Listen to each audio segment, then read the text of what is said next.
வணக்கம், நான் doctor Christie. இன்னைக்கு மட்டும் என் ஓபியில் 3 அம்மா சொன்ன வார்த்தைகள்.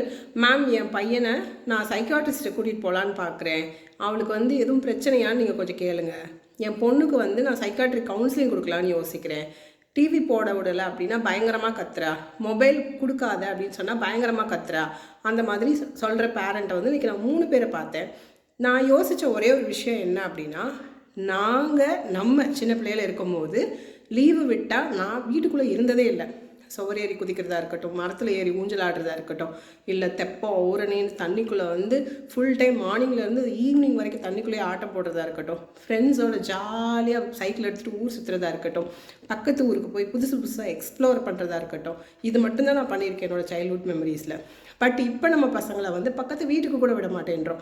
அப்படி இருக்கும்போது வீட்டுக்குள்ளேயே இருக்கும்போது பிள்ளைங்க கண்டிப்பாக ஸ்ட்ரெஸ் ஆகி ஆண் கத்த தான் செய்வாங்க. அந்த கூட கத்தலைன்னா அப்புறம் பிள்ளைங்க என்ன தான் செய்யும்? ஸோ நம்ம கொஞ்சம் இப்போ இந்த பிள்ளைங்களை புரிஞ்சுட்டு நம்ம தான் அட்ஜஸ்ட் பண்ணணும், நம்ம தான் புரிஞ்சுக்கணுமே தவிர பிள்ளைங்களை சைக்காட்ரிஸ்ட்டை கூட்டிகிட்டு போக வேணாம். அதை ஃபஸ்ட்டு புரிஞ்சுக்கிடணும்.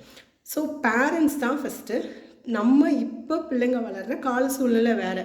நம்ம அந்த டைமில் நம்ம சோறேறி குதித்தோம் அப்படிங்கிறதுக்காக இப்போ நம்ம அதை செய்ய முடியாது.